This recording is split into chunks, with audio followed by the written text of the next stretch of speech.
Jamais de gloire sans la croix. Ça peut être difficile aujourd'hui, mais sois-en sûr. Parce que tu as mis ta confiance en quelqu'un qui ne ment pas. Tout ce qu'il dit ne manque pas d'arriver. Ce qu'il a dit arrivera certainement.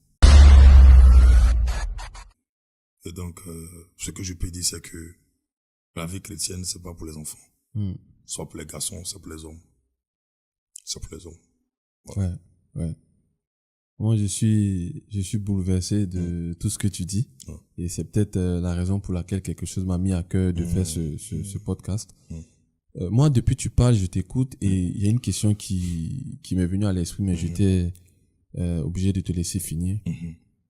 Comment est-ce qu'en Afrique, où on parle d'hospitalité, où on parle de famille, comment quelqu'un peut, durant toute une journée, je reconnais, je vais te ramener un peu en arrière, ne pas manger, jusqu'à aller à l'église pour qu'on lui donne 2000 pour manger, jusqu'à avoir 3 offres d'hébergement.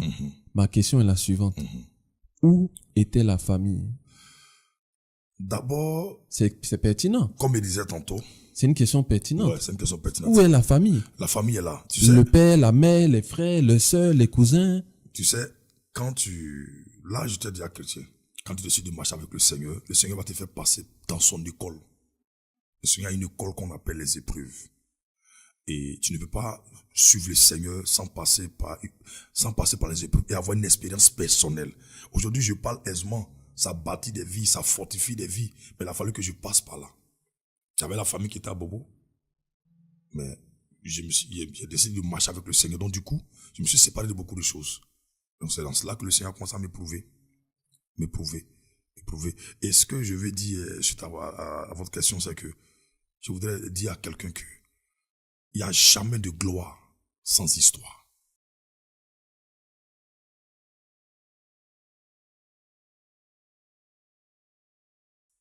Jamais de gloire sans la croix. Ça peut être difficile aujourd'hui, mais sois-en sûr. Parce que tu as mis ta confiance en quelqu'un qui ne ment pas. Tout ce qu'il dit ne manque pas d'arriver. Ce qu'il a dit arrivera certainement. N'abandonne pas parce que tu es en train de vivre autre chose qui est contraire à ce que tu souhaitais vivre. Ne cède pas à la facilité. Ne cède pas également aux propositions décentes qui vont t'amener toi-même indécentes, à bafouer ta dignité. Non, reste focus. Regarde au Seigneur. Ce qu'il promet, il accomplit certainement. C'est vrai que c'est difficile aujourd'hui, mais sois-en sûr, tu t'en sortiras la tête haute. Parce que tous ceux qui ont eu confiance en Jésus n'ont jamais été dans la confusion. Jamais. Je n'ai pas tout aujourd'hui, mais je suis plus là où j'étais hier. Je vois. Ouais. Bon, on peut comprendre que quand on devient chrétien, il faut se séparer de beaucoup de choses. Est-ce que ça veut dire que il y avait aucun membre de la famille de Richard Crémé qui était chrétien, qui pouvait donner même un bol de Gary? Non, c'était pas chrétien. Personne alors? Personne n'était chrétien. Ça veut dire que... et même si c'est la voie du Seigneur pour ta vie, tu vas passer par là. Et même, il y a une autre question aussi qui m'est venue à l'esprit. Est-ce que, à vous 4, vous n'étiez pas, à un moment donné, des paresseux? Parce que moi, je suis pas d'accord. 4 grands garçons. Alors, je sais pas en quelle année on est, je sais pas quel âge vous aviez. Moi, je suis désolé. Si je suis à Abidjan, bon, c'est vrai qu'on peut penser que j'ai un peu, mais à supposer même que j'étais à votre niveau, à Abidjan, bon, je parle pas d'aller agresser pour manger, mais on est 4, on a faim. Les gars, allons dans un restaurant, proposons-leur de laver les assiettes. Et puis on a à manger. Mais ce que tu as oublié en cette période, nous étions des artistes. Un artiste, c'est un miroir. Est un éducateur public.